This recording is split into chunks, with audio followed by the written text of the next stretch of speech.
Hi guys, welcome to the channel. In today's video, I'm going to show you how you can create a poll on Facebook. Before getting into this video, must subscribe to our YouTube channel and click on the bell icon. So the first step you simply need to do is to open Facebook. So once you open Facebook, you can only create poll in a group. You cannot do that on Facebook page or your profile. So this is my group, click on that.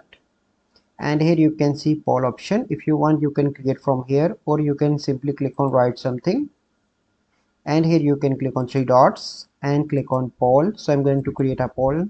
So I'm going to write which social media platform you use the most.